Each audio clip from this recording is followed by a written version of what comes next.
Анкетите на веројатните републикански гласачи покажуваат дека Доналд Трамп има голема предност пред другите декларирани првични против кандидати, вклучувајќи ги двајцата најистакнати: гувернерот на Флорида Рон Десантис и поранешниот подпредседател на Трамп Мајк Пенс.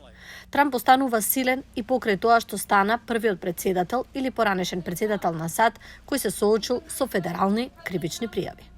Рон Де Сантиминус и неговиот рейтинг во анкетите паѓаат брзо.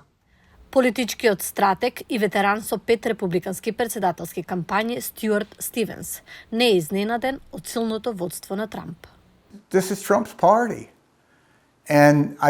Ова е партијата на Трамп. Не гледам причина да верувам дека судските проблеми што го има ги уменуваат тоа. Мислам дека на многу начини само го зацврстуваат. Тој успешно се прикажува како жртва.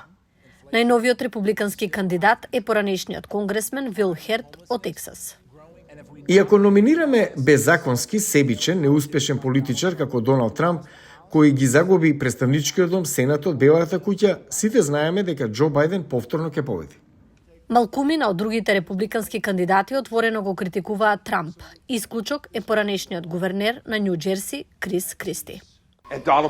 И Доналд Трамп не направи понезначени со тоа што не подели уште повеќе. Со исклучок на Пенс, многумина во трката најверојатно се на тест како потенцијален партнер на Трамп или ја користат оваа примерна сезона како загревање за 2028 година. Како градоначалникот на Мајами Френсис Суарес, тие се насочени кон критикување на председателот Бајден и демократите, а не Доналд Трамп. Со оваа администрација, Америка повторно почнува да се сомнева во себе си. Без оглед на нивната мотивација, постои причина за внимателен пристап на повеќето кандидати кон Трамп, според Стивенс, кој ја напуштил републиканската партија.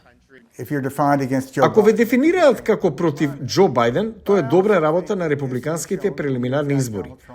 Но исто така мислам дека историјата покажа дека кога го напаѓате Доналд Трамп, тој возвраќа прилично силно.